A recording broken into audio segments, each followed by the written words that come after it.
Hi everybody, my name is Kim and welcome back to my channel, Bookmarks and Breadsticks. I am somehow visited by a special guest today, Peachy. This is my other cat who frequently does not show up in videos, but because I had no meetings this afternoon, I caught her during a sleepy nap time. So here she is, probably against her will. If you're new to my channel, a special hello.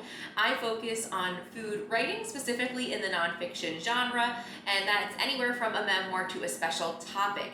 I'm here today with the latest episode of my sweet series, where I focus on the history of some of our favorite sweet treats, quite literally. So today I am here to talk about the Twinkie and the book I read, Twinkie Deconstructed, My Journey to discover how the ingredients found in processed foods are grown, mined, and manipulated into what America eats, by Steve Etlinger. So this is the book I read. So first, what is the Twinkie? So the Twinkie was created in Schiller Park, Illinois, in April 6th of 1930 by James Alexander Dewar. So the Twinkie is a golden sponge cake with a cream filling. Originally, it was an actual cream filling, and I'll get into that with more detail. So the Twinkie's name was originally inspired by a billboard that Dewar saw in St. Louis for twinkle toe shoes. That's kind of a really cute reason to name a product. So putting the book aside for a sec, these are Twinkie banana, and I think some people, or most people, would assume that the original flavor of a Twinkie is the iconic vanilla cream. But actually, the first Twinkies that launched were originally banana flavor, and then when World War II happened, the United States wanted to make efforts to send those bananas overseas to our soldiers because they were good for you, good nutrients, vitamins, minerals. So that's when the shift of vanilla cream actually happened in World War II. From there, that's how the vanilla cream Twinkie became the iconic Twinkie. And then I believe they relaunched the banana flavored Twinkie in about 2012. Another fun fact about Twinkies is that everyone thinks that they will last forever and that if you left a Twinkie out, it would actually never decompose. Twinkies actually have a 45-day shelf life on 45 days best use by date, and I know that there's a lot of great controversy on, if you look at packaging, they will tell you when is it used best by versus when will it actually decompose, but officially on shelves, your Twinkies should only be on your store shelf for 45 days, and you can see it in the little barcode at the bottom. The original Twinkie only lasted 7 days. Then as we got better at manufacturing, adding chemicals and processes and etc., it moved up to 26 days, and then in 2012, they actually now have a shelf life of 45 days. I love Twinkies and understanding the heritage of like original Americana products like this. It also reminds me of the Bon Appetit series Gourmet Chef Makes, which I'll put a little card right here for. Bon Appetit chef Claire Saffitz would recreate these classic delicious treats and elevate them to a gourmet level. But one thing that she always did was read the ingredients, and I have to read them for you as well.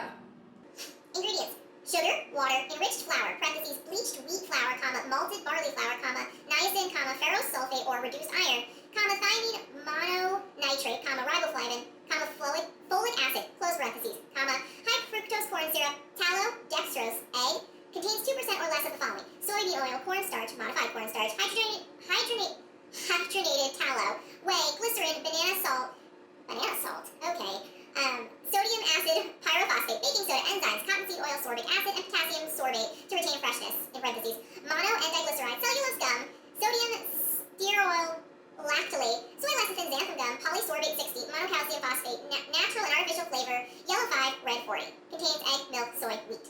So, first thing I should mention is that traditional Twinkies with the vanilla cream actually don't contain cream.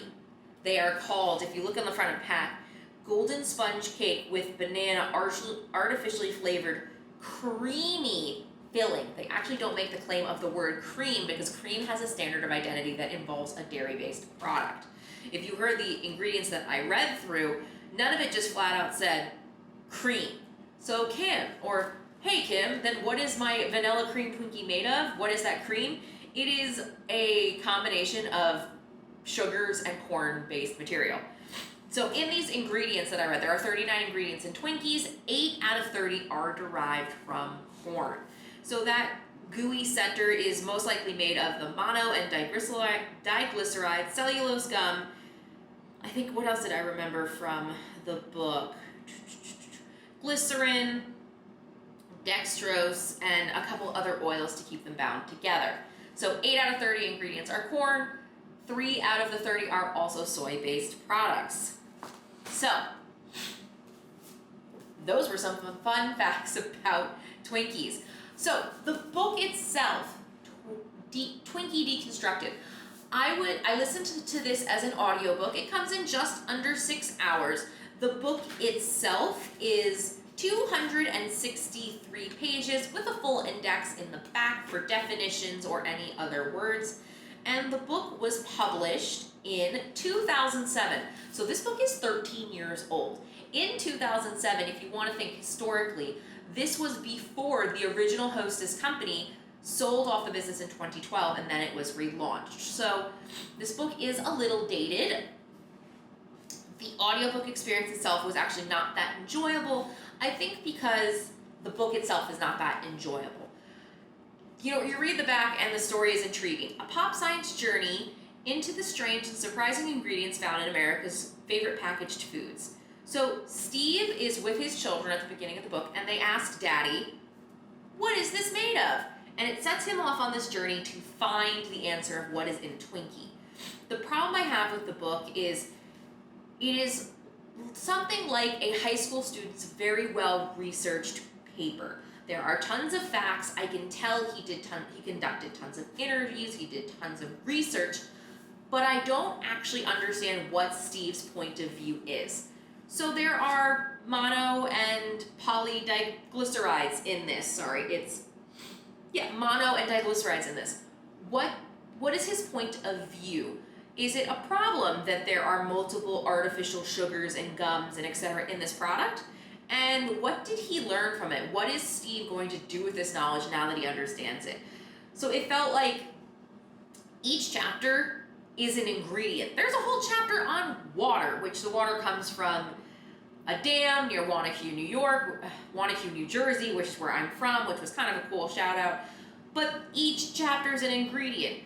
Some of it's kind of cool. Like there are entire companies that their entire job is to crack eggs and then ship those cracked eggs, like the liquid, as an ingredient to these big manufacturers who have to bake cakes and other processed goods. But it can be really boring because I don't know if he cares that there are different types of rock minerals in your Twinkie.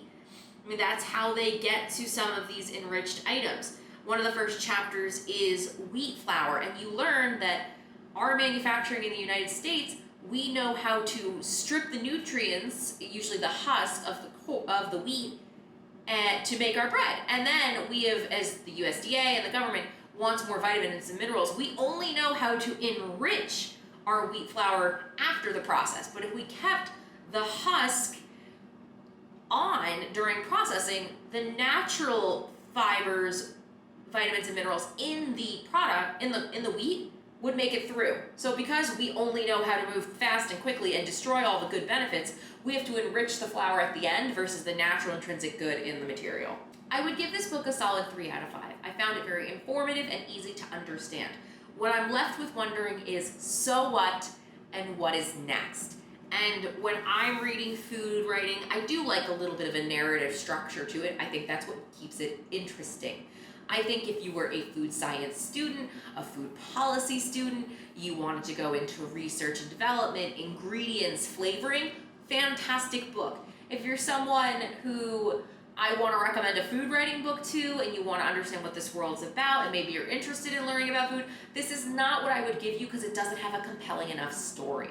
So what do you think? Are your Twinkies ruined forever now that you know that banana was the original flavor? Would you eat a banana Twinkie? Would you eat this box of banana Twinkies? They actually contain gluten, so I can't eat them anyway, but I bought them just for the freaking video. Why? I don't know. My husband will eat them. But this is another episode of the Sweet Series. Let me know in the comments below, what sweet food do you want to learn about next? Should I focus on ice cream, chocolate? Let me know, and please don't forget to hit like and subscribe. I hope you're well, and I'll see you in the next video. Bye.